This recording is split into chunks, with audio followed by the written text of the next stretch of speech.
Hey everyone, it's Arfan with Redefine Scale, and I am back with another expert interview. And I'm super excited to have Teresa McCloy here. Teresa, how are you doing today? I am doing wonderful. It's going to be so much fun. Awesome. Yes, I'm excited. So Teresa is someone I met before I even started my agency. She did a presentation and I was just taking notes. I had pages and pages of notes, and it's something that I still reference today. My calendar, we'll talk about this in the interview, but my calendar still operates with a lot of stuff that she taught way back in 2019. So I am super excited. When I say I'm giddy, I'm a little giddy. And we were talking before we even started for about 15 minutes of just nerd techie stuff, and it was like, hey, this is also one of my people, so I'm excited. So before I get carried away, Teresa, I would love for you to take a few minutes to just introduce yourself, tell us about who you are, what you do, and some of the things you're really passionate about right now in your journey. Oh, thank you. So I work in the coaching space for the most part, but I also do a lot of keynote speaking and those types of things. I have a company called the Real Life Process, and we kind of operate at this point in time. So 2019, we were just kind of a baby business when we first met, but Yeah. now here in 2024, we actually kind of operate around three different pillars. We work with a lot of business owners, both small business owners and brick and mortar and Mm, people online, entrepreneurs. We also certify other coaches in the work that we do. So we have a life management kind of rule of life process, which is one of the things you heard me speak about way back when. And I yeah. wrote a book about that in 2022 called Do What Matters, Live from Rest, Not Rush. And so since 2022, actually we started certifying coaches back in 2020 during, the wonderful COVID years of what are we all going to do? And so we have about almost 80 coaches around the world that use our content and the work they do as coaches and consultants.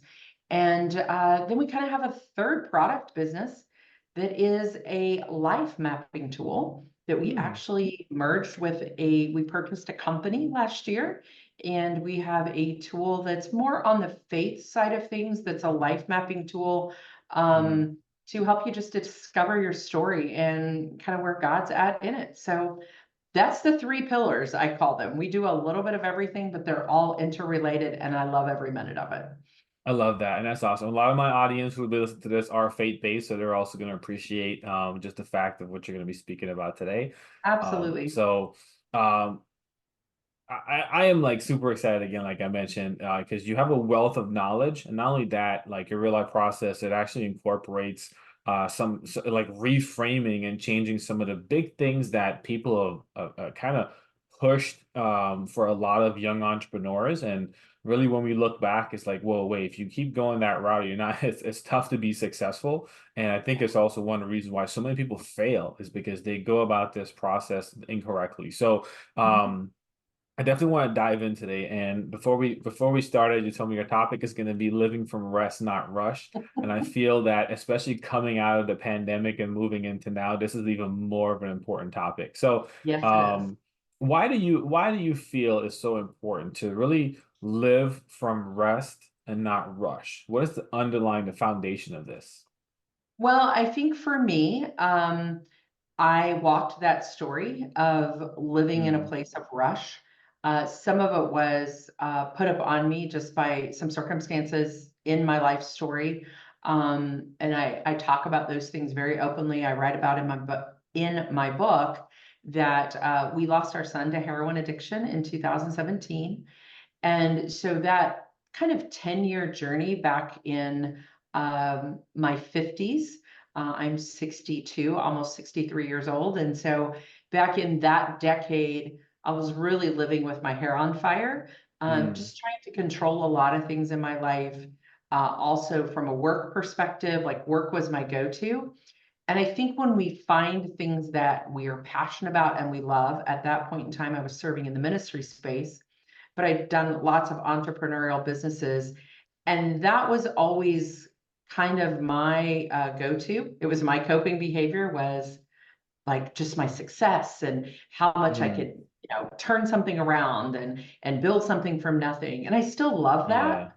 I just do it from a different place. And, those years struggle with our son and a lot of things that were going on within our family dynamic totally reframed me. And I said, I can't live this way anymore. There has to be a different way. Some of your audience might be familiar, not everybody is, because it's kind of a more spiritual formation term, but there's a term that's used called rule of life. What are you going to create? What's your rule of life? It goes clear back to like, the monks' times of, how do you live? What do you do every day? Yeah. And so what I wanted to create was kind of a modern day rule of life.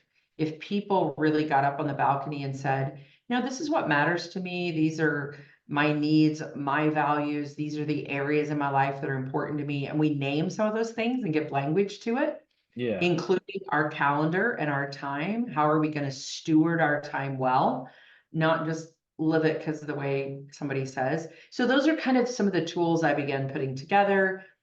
It was really much of our work does. It came out of my own need. And then out of that need came other people going, I have that need too. Could you teach me or show me or coach me? Or could I use your things in the work that I do?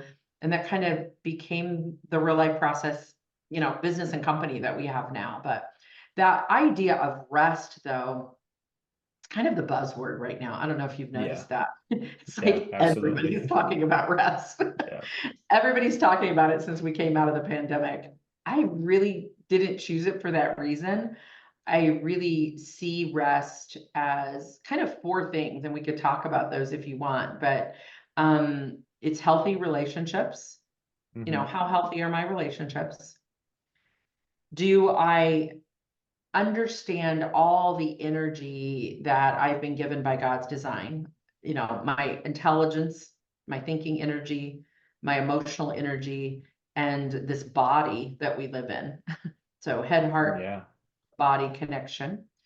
So that's the E, the energy. So, energy, relationships. Intentional slowing is the S, and then purposeful time is the T. So if I can check in with myself, are my relationships healthy? Am I living from head, heart, body? Do I know how to intentionally slow down and step back on a weekly, quarterly basis?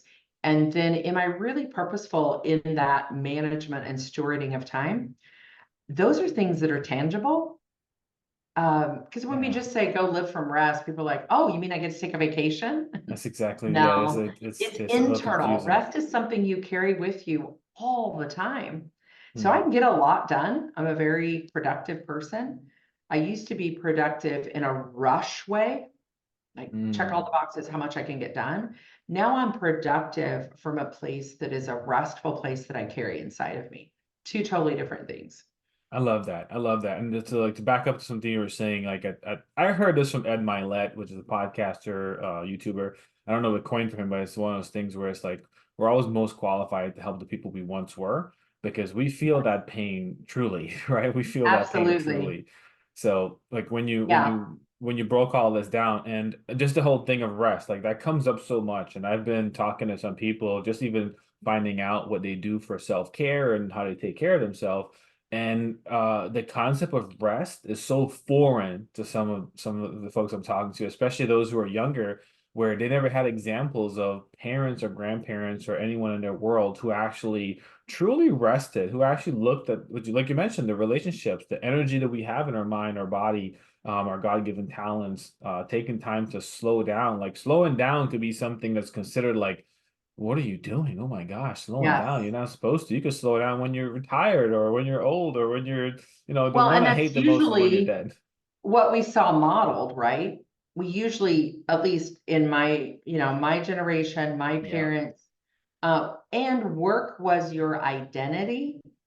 And Hmm. so, you know, when we meet people, a lot of times we'll say, hi, great to meet you. I mean, I just said it to you before we started recording, right? I'm like, so what are you doing now? Like what's Yeah.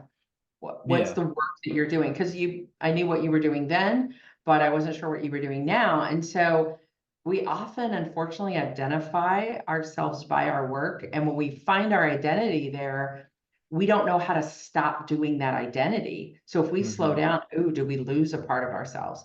Slowing can be as simple as you sit outside in the morning and drink your cup of coffee.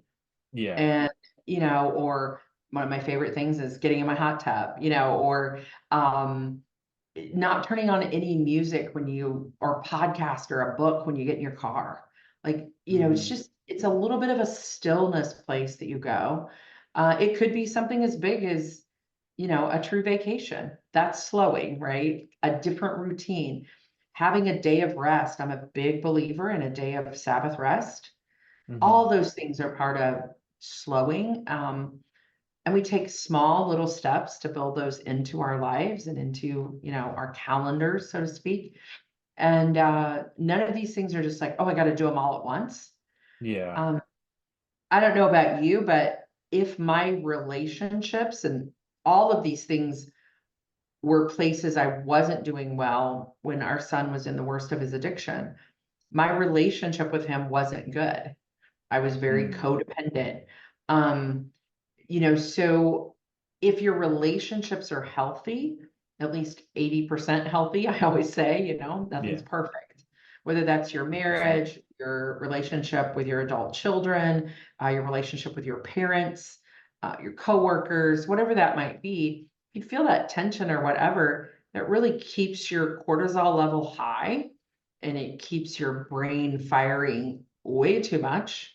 You can feel that tension and knot in your stomach. All of those things, you're just not going to feel at peace or at rest. So those are signals that I think we get. That's like, might want to pay attention. And a lot of us miss that. And it's like this when we look at it, there's nothing that's very loud externally that's screaming at us like, hey, I'm stressed and my cortisol's like I'm freaking out, right? It's all a lot of times we have the internal dialogue which we tend to want to ignore or worse, just repress.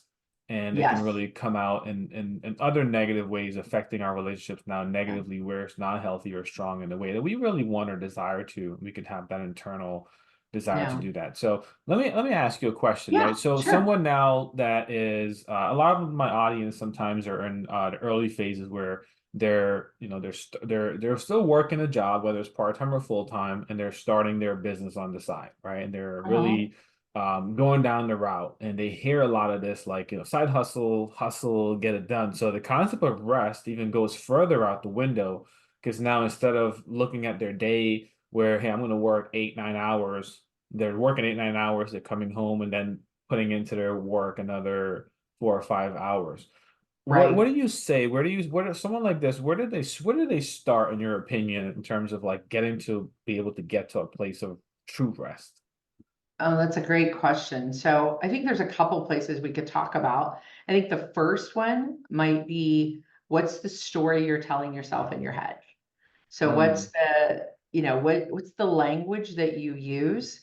I did not realize as I've come into this space and the work that I do now, how important words are and the power of yes, the words yes. that we tell ourselves and the language that we develop.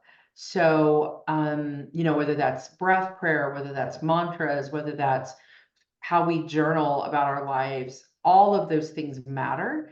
And so, one of the words that I'm really working on helping people reframe is this idea that I have a side hustle, right? Oh, Like, oh, I got a side hustle.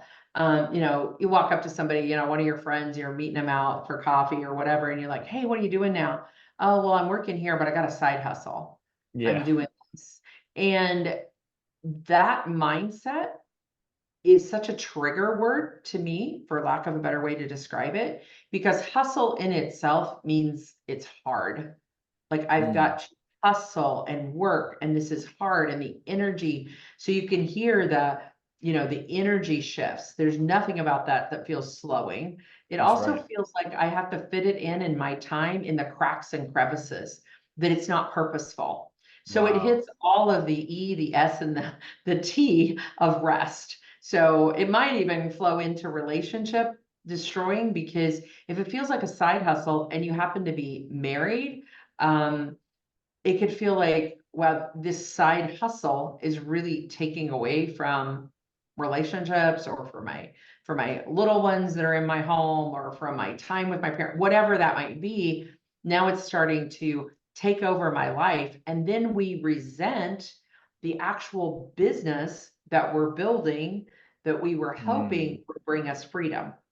Wow, that's powerful. And, so when we start resenting the thing that we thought was going to be, it was a pain point, we wanted to help others with it, or we wanted to bring our best self into the world through the skill set that we have. And now we're resenting it because we think of it as a hustle. It's just a Hmm. reframe.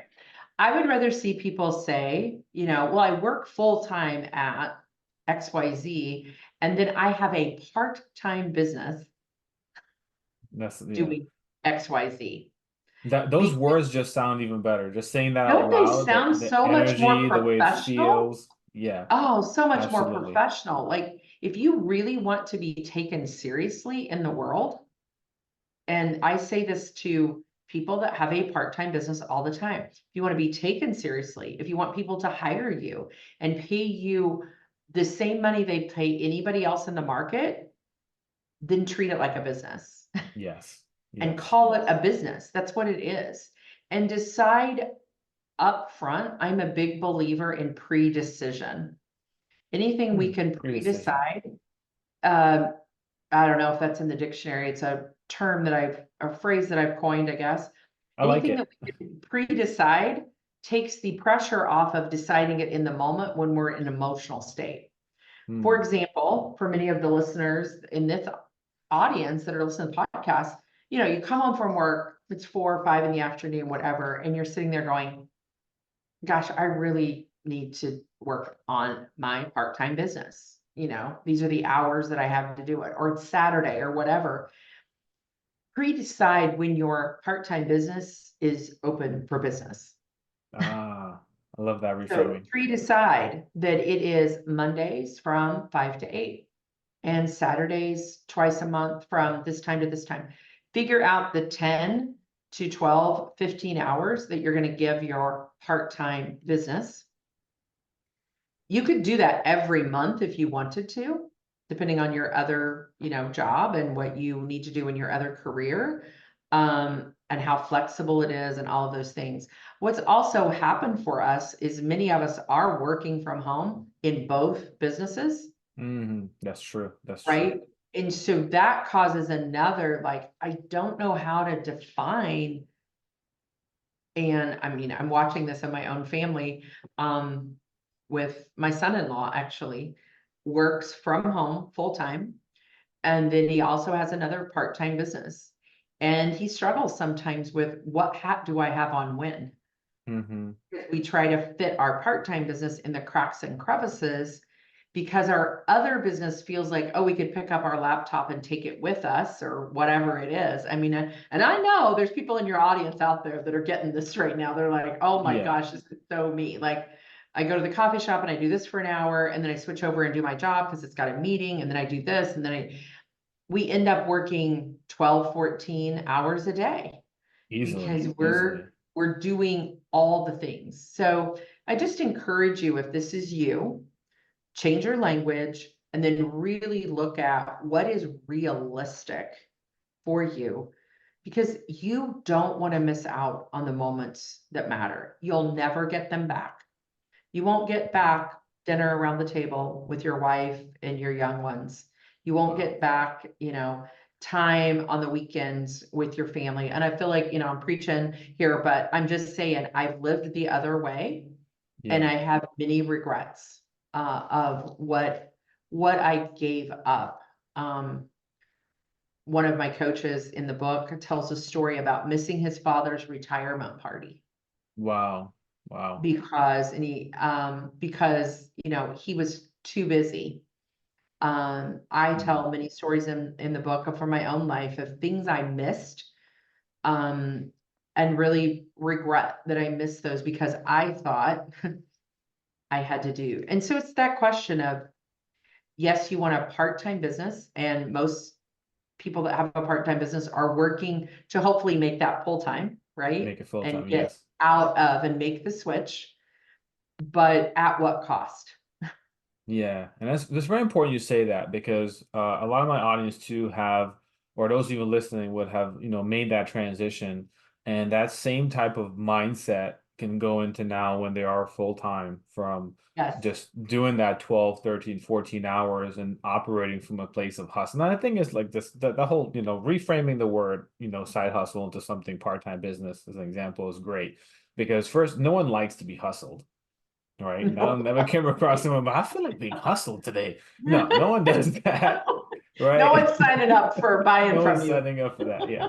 So changing that, all of a sudden, you just increase that level of professionalism and taking the time to also explore what works for you for slowing down. This is something that was challenging, very challenging for me because I was also of that same mindset of, you got to hustle, you got to grind, you got to really put your face to the stone and really get at it. And it took me some time to really start figuring out what exactly is resonates with me, allows me to slow down.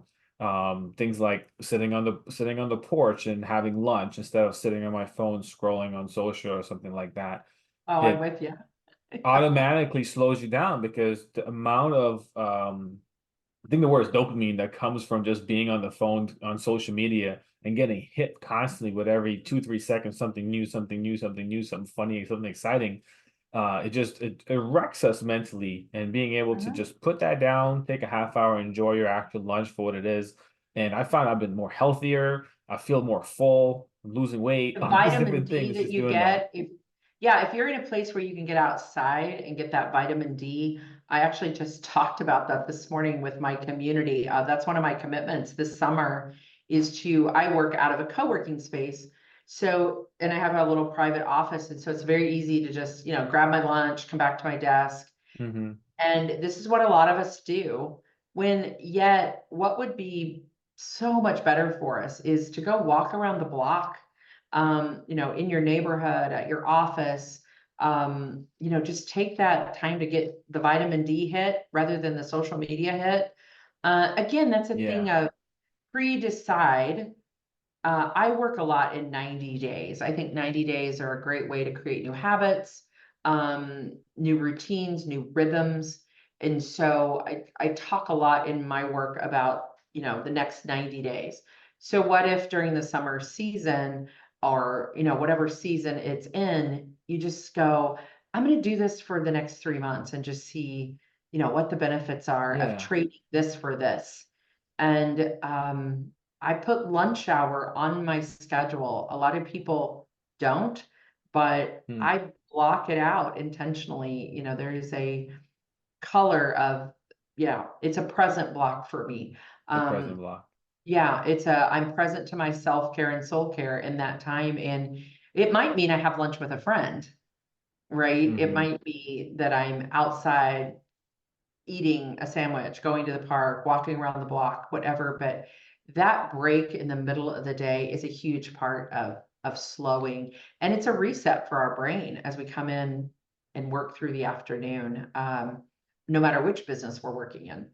Yeah, I love that. And when I first came across your work back in 2019, that was one of the areas that really stood out to me when you were breaking down the real life process of really just the managing of our day-to-day calendars and Hmm. being intentional. Okay, so a few things that I still practice to this day: deep work and white space Ah, are on beautiful. on there because it's one of those things where I just notice how much more peace I'm at in my day and how much less rush it feels and how much more I'm able to put a hard stop at the end of my day, transition to now being with my kids and my family. So I would love to Mhm. talk to you about that again. Like I mentioned, there's Sure. those who are in that phase of I'm still at a job and I'm working my part-time business after I get out of work, or they haven't really made pre-decisions yet. So I hope if you listen to this, start pre-deciding those Yeah. days where it's going to be like, hey, I get out at this time. I'm going to be taking X time to work on my part-time business. But I really want to talk about, those who have made that transition, but still in that mindset of hustling and they're Right. not really seeing the results and they're starting to feel those like burnouts knocking at the door, right? They can Hmm. see their physical health taking a toll. Let's speak to that audience for a few moments and just love your Sure. So advice. it sounds like maybe it'd be helpful. Let me define the T of purposeful time in rest. So when we look at our time differently, and we decide we're going to steward our time rather than manage it, I Mm. believe that time is a gift, right? And I don't know when the calendar was invented and when all of a sudden we decided to start like putting lines on a piece of paper and saying from 9 to 10 and 10 to 11 and all of that. But if we would reframe that mindset of, time is a gift and I get to Mhm. choose, again, pre-decision, you get to choose how you steward your time and what you choose to put in there. Now, granted, Love let's go that. back and pick up the piece that, yes, you may have another occupation or career that you don't. You've got to show up at 8, you get off at 3, you get off at 4, whatever. Mhm. Obviously, that's not chosen, but you did accept the job position. So at some point in time, you chose it, right? So it's chosen for you and it's managed for you.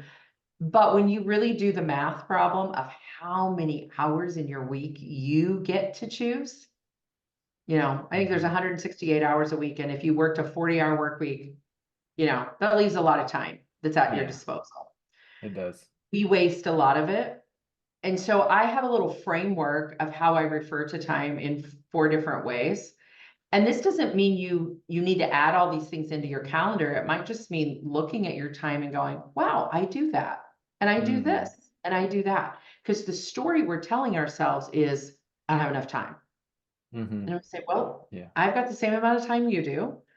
And so does your neighbor, and so does your friend in the cubicle next door, and your wife or your husband or whatever. It's what we choose. So the first one I talk about is present block.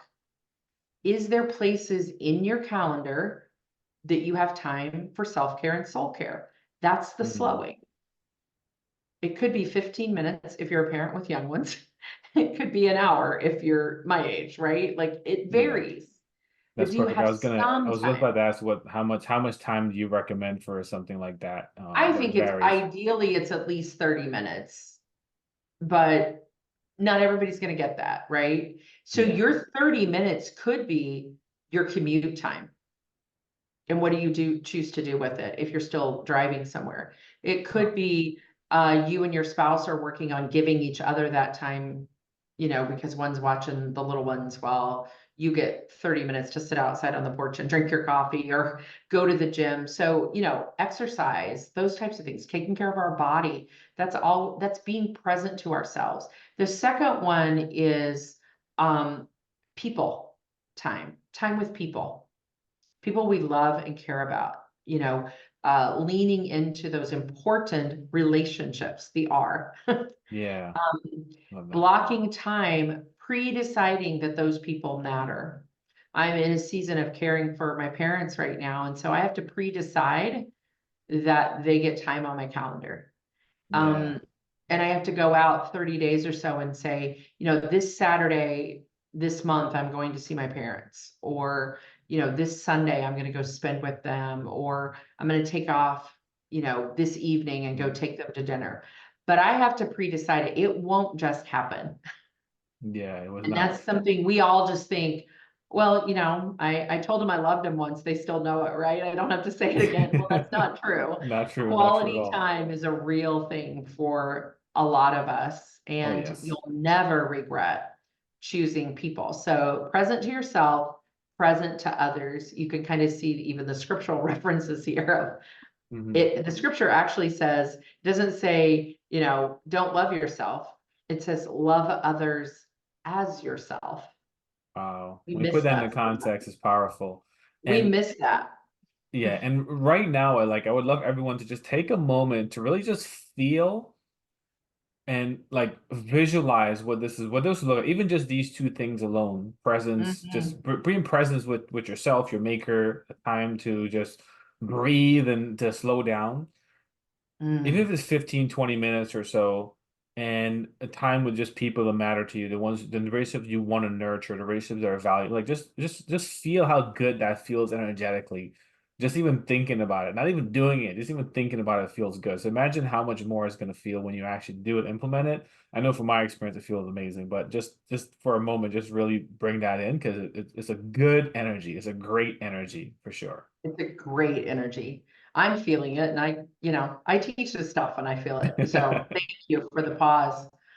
And then you can feel a shift uh, for the next two kind of blocks that I refer to, or the ways we look at time. The next one is something I call project blocks.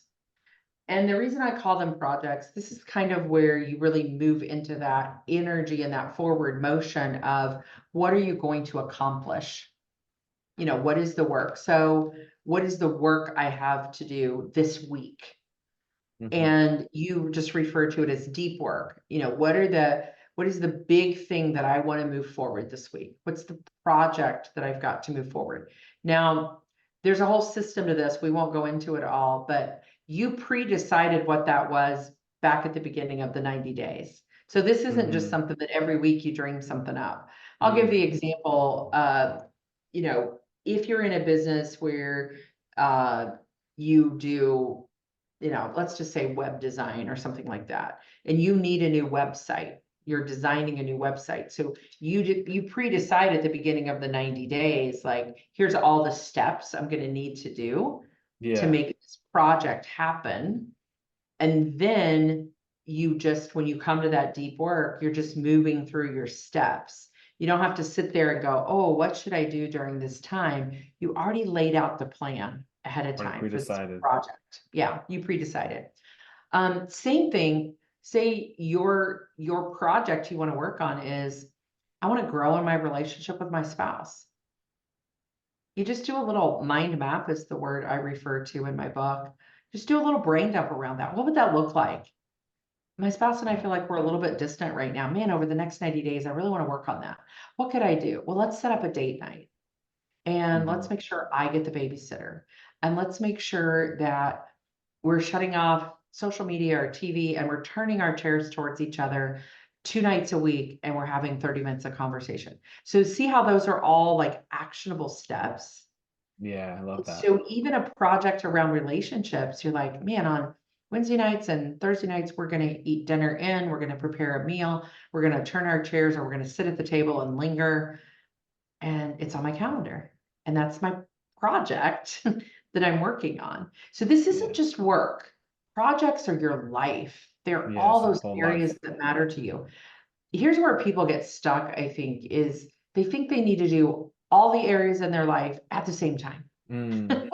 And you're Yeah. like, that's overwhelm. Like, It I is. can't grow spiritually, grow my relationships, manage my money, grow my business. So at the beginning of about every 90 days, what I say is get up on the balcony of your life and say, what feels right for the next 90 days?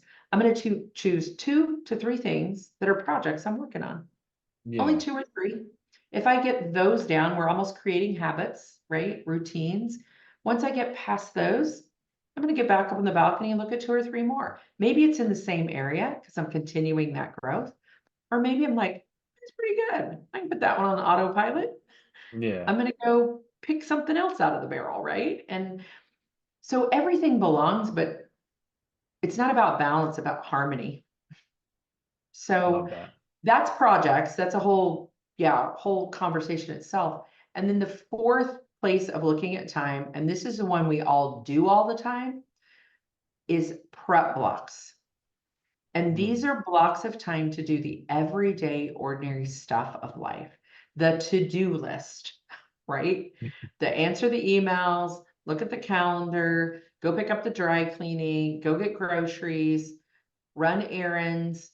It's stuff that we check off the piece of paper every day. What Yeah. happens is we start our days with our prep blocks, not the right place to start, because you'll Mm. never get to your present block, your people block, Mhm. or your project block, because you started with, it feels good to check the list, but then you get to the Mhm. end of the day and you're like, I feel like I just rushed through the day, just checking stuff Yeah. off. Didn't really get much done. Busy, busy day, Mm-mm. You unproductive. got stuff done, but it wasn't the most important things that mattered. Mm. It's not that we're not going to have time for that, but it's limiting. 30 minutes at a time. I actually use a timer a lot of times on my phone and say, okay, I'm going to dive into my inbox and do some things for 30 minutes or so. And then I'm going to stop doing that and move to some of the other things. So that's kind of my framework for time. I talk about it all inside the book. And different things. And but it really is that purposeful timepiece of relooking at how we're stewarding our time and giving it some new language that feels life-giving. Yeah, and I mean, just even thinking about it alone, like I practice a lot of these things, and but just even our conversation now has me thinking about, wait, I can actually go back and improve my calendar because over the years, it went from that period of rush where as I was building the agency and my wife hopped on board, we were both doing 70, 80 hours a week sometime, and Yep. even still including some of these to be present, to wake up or just 6 o'clock in the morning and just go to the gym and take some time before my day starts has been so tremendous and making me feel better and perform better. Mhm. So just even thinking about this, it it's allowed me to now say, okay, I can apply some of these things again to myself, and really just kind of take a good balcony look at my own calendar. So I appreciate you so much breaking all this down for us. And I would say you mentioned something, and I just want to give people permission to be easy on themselves. Um, that there will be times where you will do 70-hour weeks, 80-hour Hmm. weeks. The important part, and this is why I love a 90-day type process, is don't let that become the norm. To do a Yes. reset about 3 or 4 times a year of like, whoa, whoa, whoa, let's step back from life. Used to be we talked a lot about year-long stuff Yeah. and setting goals for years and all this stuff. And I really think let's make it a little bit smaller where we get back up on the balcony. It doesn't mean we lose our rule of life and throw it all out and start over, but we just do a little bit of a reset more often so we don't get caught in patterns of behavior, because Mm, all of this at its root is behavioral change. very true. And so we don't want to get caught in behaviors that 3 years later we're going, how did I get here? Like, Hmm. let's so I think what you're feeling even right now is I just need to do a little reset. Just need to do a little, up on the balcony of life, look down a little bit and say, what could I tweak a little here or there? Maybe I need to back this off a little bit, whatever. And but there will be periods where you do go for 3 weeks, 4 weeks, you're pushing to get something done, you're doing something, this is not living in unreality. Reality is sometimes life is hard. Yeah, no, you're absolutely right. Earlier, about an hour before our actual call started, I was sitting at a 90-day planning meeting with a group, and it was one of those things where afterwards I was like, wait, my entire night, the rest of my night is actually changing quite a bit as we're starting to explore doing alternate schooling for our children and things like that. I was like, I Right, need to right. actually go back and look at this again. So our Yes. conversation really just kind of Yeah, it's timely. added to And that. that's the important part of these resets is things in our life shift and change, right? Like Hmm. we're sending kids to school. Maybe we weren't before. We're in a summer season. I remember when my daughter got married, that whole 90 days was about the wedding. We might have a big event. I So it's imagine. important to look at those things and say, what's reality? If we have a part-time business and we have some big life event, what's reality right now? Hmm.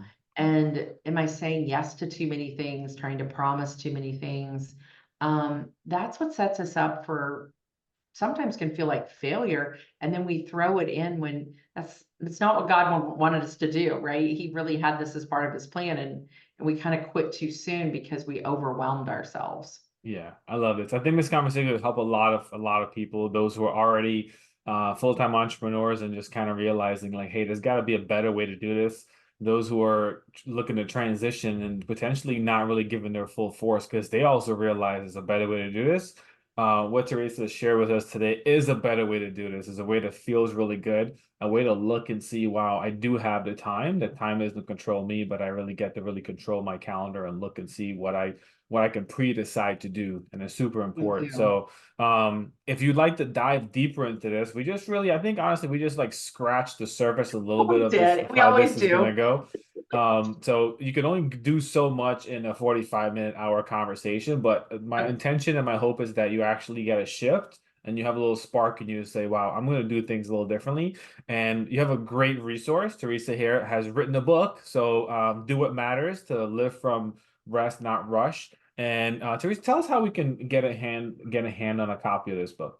Sure. I mean, the easiest way, just go to your favorite book retailer, whatever that is, whether it's an online retailer or whatever. Amazon, all the things. You can find the book in all those places. You can also check out some other things that we have on our website at therealifeprocess.com. We spell real life with one L, so REALIFE, real life, it's all one word. So realifeprocess.com. And, we have some free needs and values assessments there. We have some other freebies. You can find out more about the book there. And that's a great place to start. If you get your hands on a copy of the book, whether Kindle or a hard copy, in the back of the book, there's a thing that says book resources.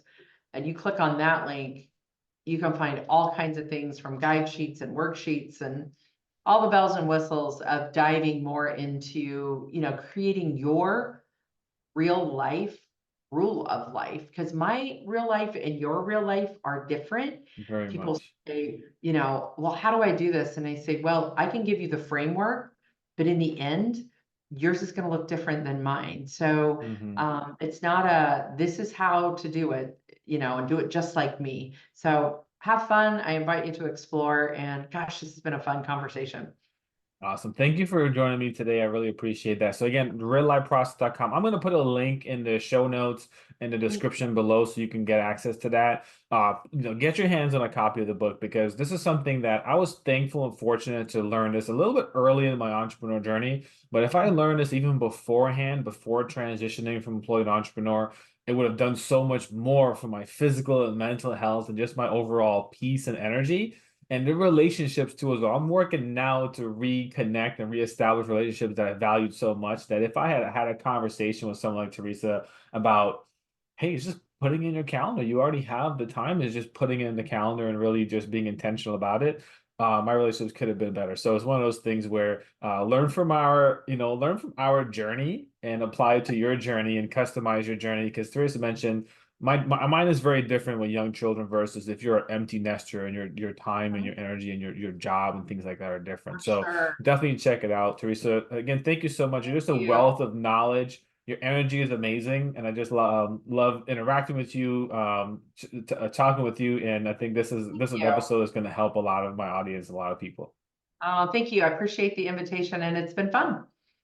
All right, everybody. Thank you again so much for tuning in. Don't forget to subscribe to the channel for more interviews with just experts all across the board. And I will catch you on the next one. Bye bye, everyone.